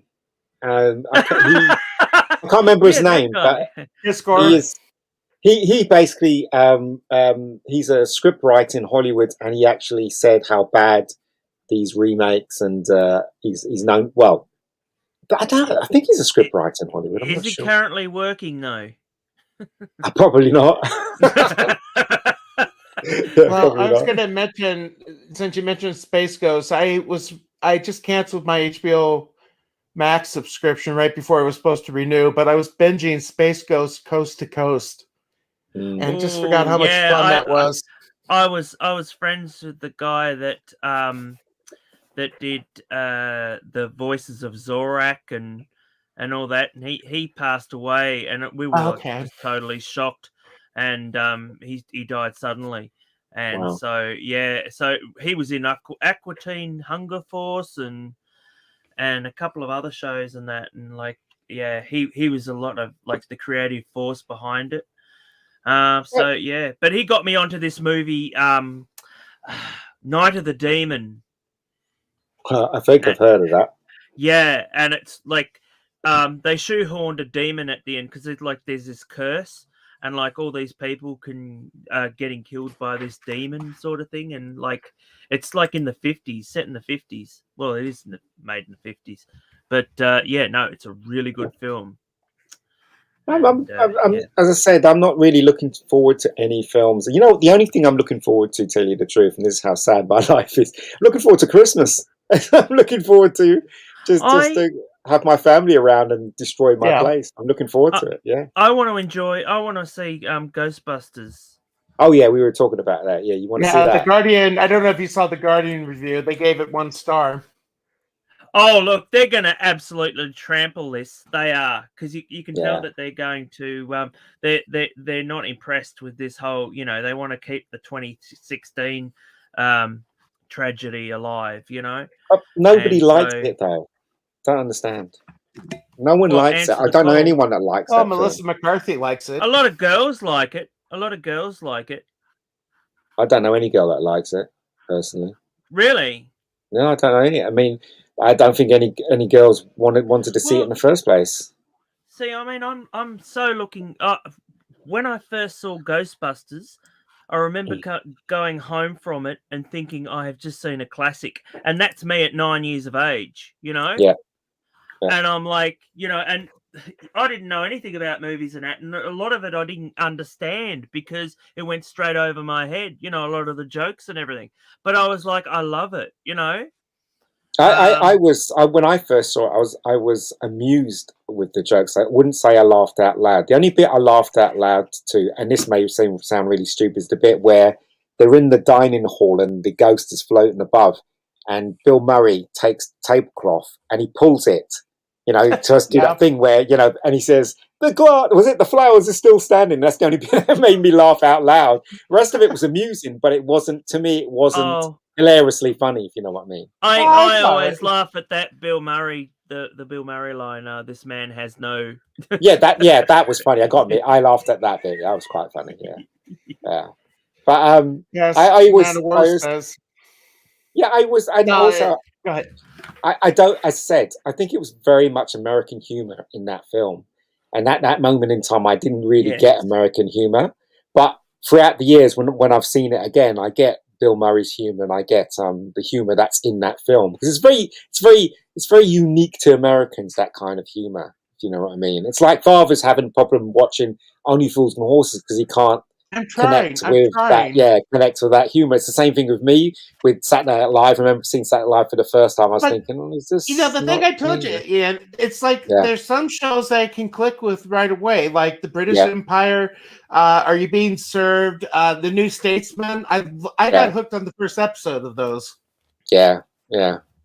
But as I said, I mean, I did laugh when Eddie Murphy was doing who's that children's entertainer? He used to have a children's show, Neighborhood. He used to do. I don't know if you. Mr. Yeah, Robert, that's it, Mr. Oh, Mr. Robertson.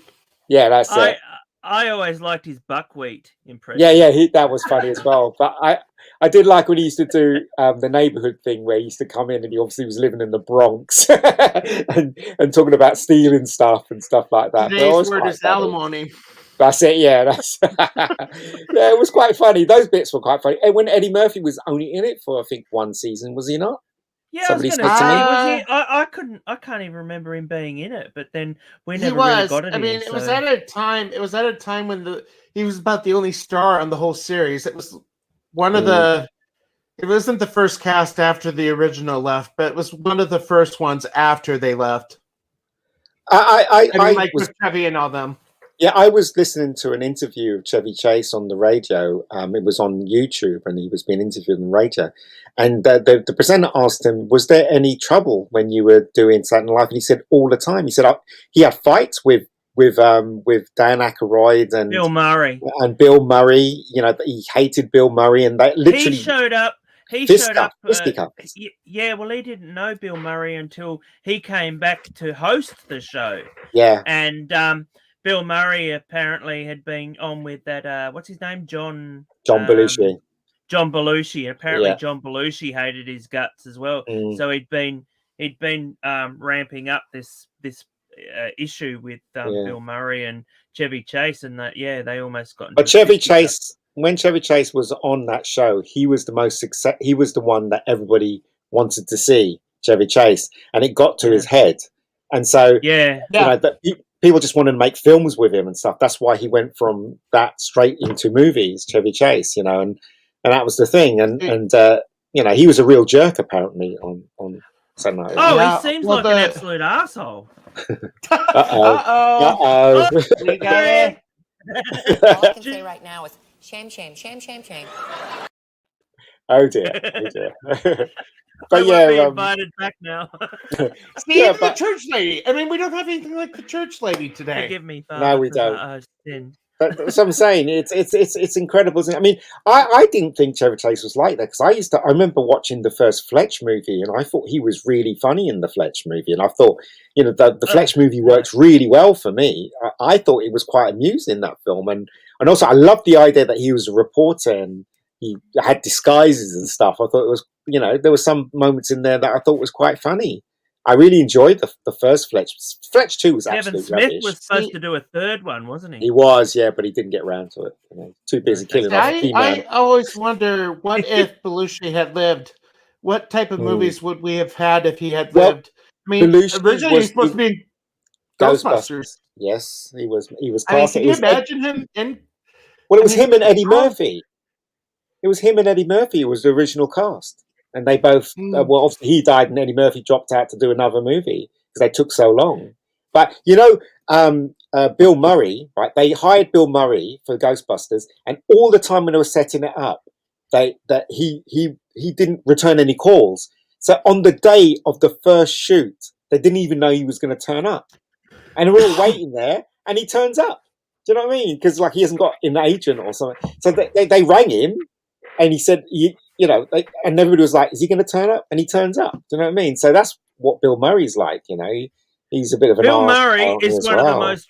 Yeah, well, Bill Murray is one of the most random people you'll ever meet, sort of thing, because he actually came down here to Tassie once, and we were like, "What the hell?" And he's just eating in our restaurants and all that sort of thing. It's just so random, you don't expect someone like of his caliber to just all of a sudden appear in your. But apparently that's what he's like, because there was a Graham Norton episode where he was on with Matt Damon. And Matt Damon was saying they were doing a junket, like a press thing for one of George Clooney film, the film that they were both in, this George Clooney film. And they were waiting in line to get their food, and they were in France. And Bill Murray said to Matt Damon, tonight I'm going to get on the train and go to Munich or some nonsense like that. And he said, Munich? And he goes, yeah. And he goes, but why? Because you've got to do interviews tomorrow. And he said, because I just want to. So he just got on the train at 12 o'clock in the night, went to Munich. Some person showed him around Munich. I think it was Munich, whatever. Then he got back on the train and came back to France to do the press, and he wasn't late. So he does things like that. He's very, very random. It's lucky because he can do things like he's got a lot of money. I reckon he has a globe, and he spins it and closes his eyes and like pokes it. Probably does. He probably does. Yeah. But he's a very funny man, though. I mean, he does make me laugh when he's on. I was really disappointed by that recent film that he did, and I was so looking forward to it. Which one? What's it called? The Dead Don't Die or something like that. Oh yes, yeah, it was awful. It was dreadful. Yeah. There's a new Wes Anderson film coming out with him in it.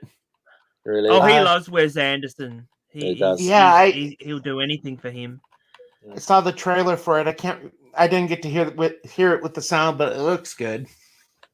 Yeah, I do like Wes Anderson. I do like some of his films, but I think he's one of those directors that really is kind of slightly up his own, So don't wait the Shame Woman come out. His movies always seem a bit surreal to me. Yeah, but they are. That's his style. But sometimes, I mean, I did like that. Was it the hotel one? I can't remember what it's called. Hotel something. Whatever. Budapest? Like that one. Budapest. Yeah, I like that one. I liked the. Oh God, I can't even remember some of them. I like the underwater one. Yeah. So he does. He's all right. He's all right. Didn't like the Fox one, the animation Fox thing. Yeah, didn't like it. I mean, I like the stop motion animation ones, but I don't like the actual puppets that they use. Because he did another one called Isle of Dogs as well. Yeah. I don't. As I said, I don't find those entertaining at all. But I do appreciate his style. Though he's got. If you can afford to do it, just do it. Yeah, he's all right. He's all right as a director, as far as I'm. That's it. Life Aquatic. Thank you very much, sir. But yeah, I liked that, but the ending was a bit disappointing. But you know what you're getting when it's a Wes Anderson film, I guess. So such I is don't know life. the last one I saw. Yeah, I mean, better than Ryan Johnson's film. And he's making his Knives Out too, isn't he, or something like that? Or has he made it? Yeah, Never I was saw the about to first swear one. then, Father. Sorry, but I almost swore, but I didn't. But he's doing Knives too, and it's no. Yeah, well, I love those films, but no. I don't. I can't watch his films anymore. I liked Looper, but that was about it. Yeah. No. No, I can't watch his films because of what he did to Star Wars. I can't now. Yeah, but the thing is, though, like that Star Wars was the first one that I saw of his films, and it's going to be the last. It's just bad. Yeah, he was very insulting to the fans. When you say that, people are right up their own Derriere. backsides, then he's one of them. He's one of them. The way he treated the fans was just irreprehensible. It was. Just. It was. He and Brie Larson should make a film together. I think Brie Larson gets a bit of a bad rap, But Mm. I mean, she does say some really stupid things. She does. You She know. does. I mean, thing is though, Her and Jodie Whittaker should, Well- make a film together. do you know what?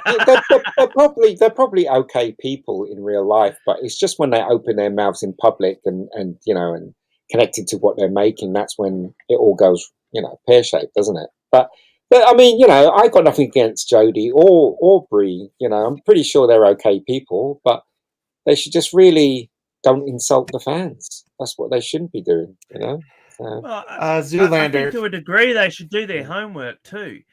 yes, of course they should. And I said to someone the other day with this whole James Bond thing, I said, Daniel Craig shouldn't have had anything to do with James Bond. It's not his franchise to do with what he wants to do. So if he says, I want James Bond to die, it should be pretty much like Harrison Ford wanted, Han Solo to die, and just say, no, you do the script and that's it. But no, you become producer and then all of a sudden you can call the shots. And I think that's wrong. Well, George Lucas put the clamp on. Yeah, well, basically, Harrison Ford wanted to die in Empire Strikes Back, and George Lucas was like, no. You know what I mean? So no, we're not going to kill off one of the main stars. He was supposed to I didn't die know that. in the Carbonite. Yeah. Didn't you Yeah, know he that? was. Yeah, he was. He was supposed I to never die knew in the that. Carbonite. Yeah. Didn't you? Wow. But So it's well known. Yeah, George Lucas Why said did no. it didn't happen? He said, it's ridiculous. Why would you want to kill off? Because he doesn't like Han Solo at all. He hates him. Yeah, he doesn't. Well, I mean, the thing is, though, people. Oh gosh, it's always obvious what happens. Look in history, right?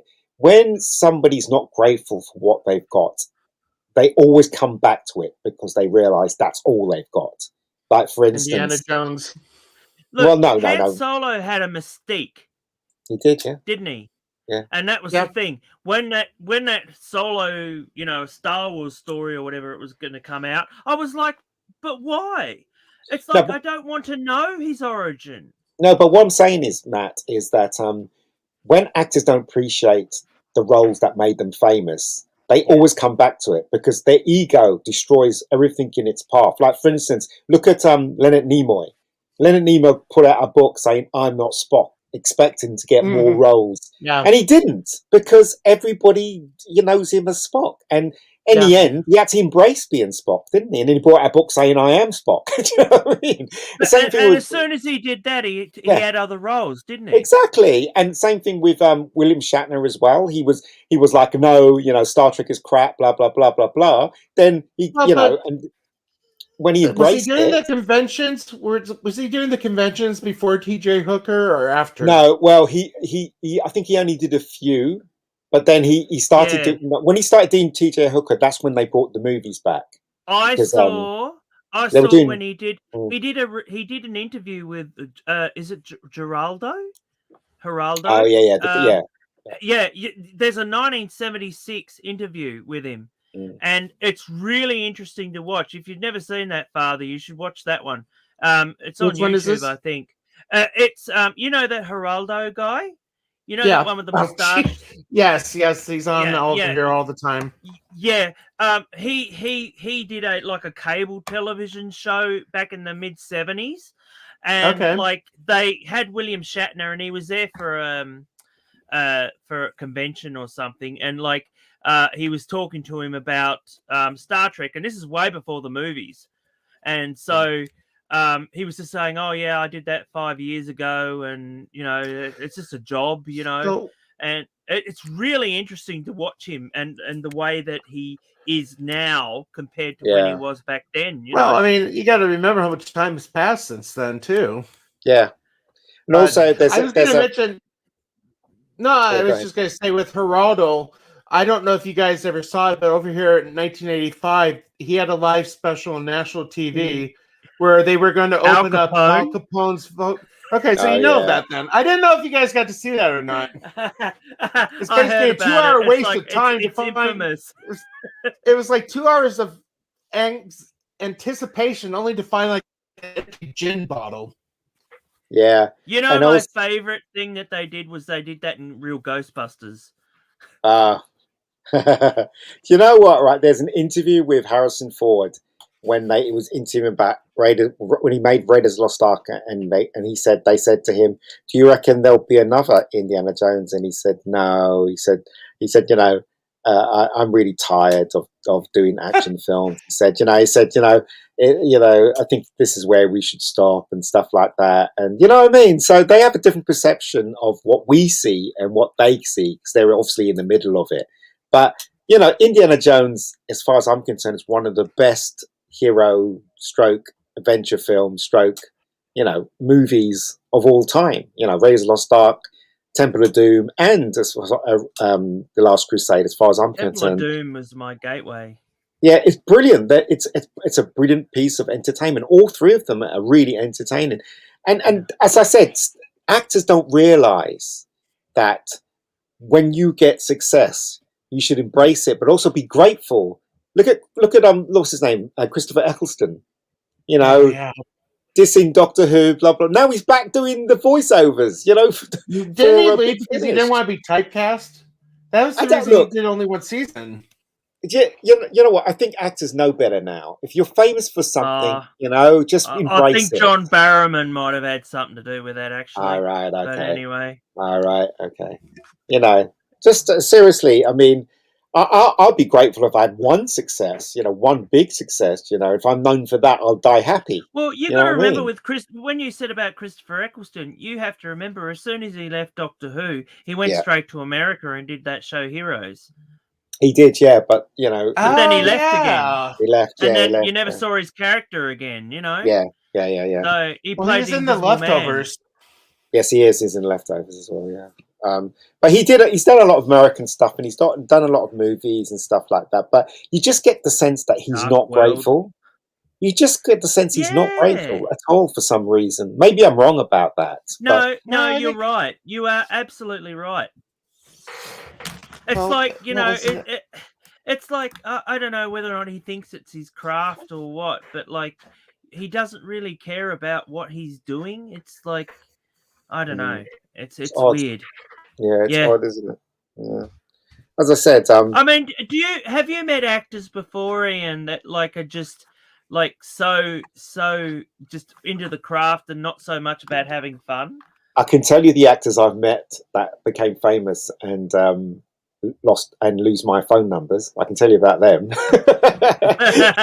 I started off with, I'll tell you, one of them is one of your countrymen or countrywomen, Isla Fisher. I used to know Isla Fisher. This is a lot. Yeah, I've got a picture of. Stand her. I got a picture of her. Oh, she was Sasha's husband. Yes. Matt, do you know Yahoo series? Yeah, yeah, I know Yahoo series. Yeah, Young Einstein, and yeah. He did another show called what was it? Reckless Kelly. Yes, that was a flop. Oh, absolutely, yeah. Used his own money $125 for Christopher Eccleston's autograph.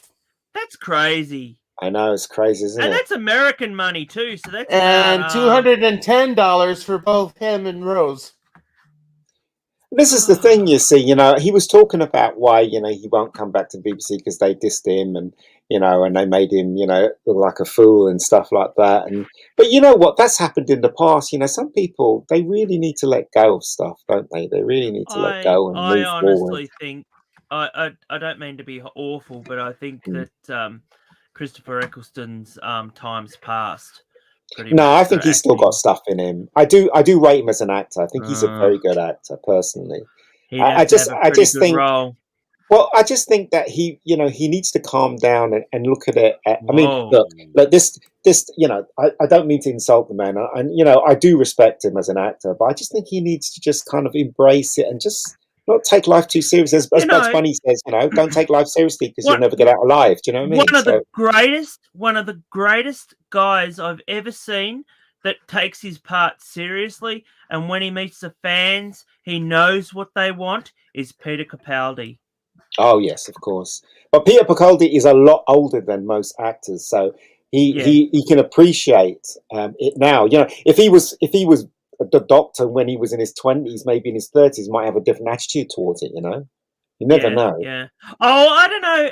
I mean, I met Peter Davison, and Mm. I found his attitude to be, well, quite frankly, I don't know if this is a swear word or what, but get ready, father. But he was a prick. So it was a bit disappointing to me. No, I know you've met him and that, but he was a bit of a prick, I suppose, because I was a fan, you know. But I met him and he was nice. He was nice to me. I bought him a pint, so he was. You he's had a nice him guy. 1-on-1, but I was like, I was like a fan. I think Peter Davison is a very talented actor. It's a shame that absolutely. he did go beyond Doctor because he started that detective show and stuff like that. And I he loved The Last Detective. The Last Detective, yeah, he did do a lot of stuff, but I think he deserved more because he's quite a talented actor, and that's the thing. Yeah, so absolutely. it's a shame he didn't get more when he was, when he came out of the Doctor. Well, when they were even advertising The Last Detective, they were calling him, an ex-Doctor Who. I know. You can't escape that, though. No, but that's the thing. It's like, once that's it, Yeah. It's not like Shatner. Shatner will always be Kirk. Yeah, he will, but I think he realizes now that that's his going to be his legacy, isn't it? When he goes, I love his attitude. It's like I don't. I'm debating this right now. I'm 4 hours from Denver, and I'm debating whether I have an issue with him. He doesn't stare. He doesn't look at people. Like he refuses. It's really weird how he refuses to look at people. So yeah, I don't know. I heard about that, and I'm like, oh really? Apparently are you going to go and see him, Father? I don't know. I really don't know. $100 to get a picture with him. It's a once in a lifetime, and if you wear your collar, but he's Jewish. Hang on. Yeah, he's Jewish. But no, I had the so you can get for $140 you can get a signed photo. I got mine last year for 110. It was worth every penny. And I'll tell you, when he dies, and maybe 20 years from now, that's going to hurt. Yeah, it is. I remember meeting Burt Reynolds at a comic convention. He was there. Yeah, you mentioned that. Yeah, and he was nice. It was nothing, He loved the fans. He loved the fans, and he still looked good. I mean, I can't remember. It was in the 80s, I think it was. He wasn't. I was really surprised when. Have you seen the gravestone of his, Ian? No. He's actually got a bust. He's actually got a bust of himself, and it's like a copper, gold type bust. And Lonnie Anderson was there, and I remember them when they had that huge falling out. Yes, but she was there with his son, and I was just like, and she's there, like, just saying, here's Burt Reynolds' thing, and I'm like, but he hated you. So unless you had you were made up, there it is. There, yeah. Thanks. Yeah, but the thing is, though, Father. But you know what, right? Do you know what, right? Burt Reynolds, right, was one of the very first big stars. He was like Arnold Schwarzenegger in the 70s. If the guy made a movie, people just came out to watch it, And he was a lot of fun. He made those Cannonball films. He made, Hooper, Smokey and the Smokey and the Bandit, and he had a sense of humor that was just, clicked with everybody. And have you guys seen Stroker Ace? So what's that? Sorry. I was just throwing out another movie. I don't think you probably would have seen Stroker Ace. No, I haven't seen it. But he plays a race car driver.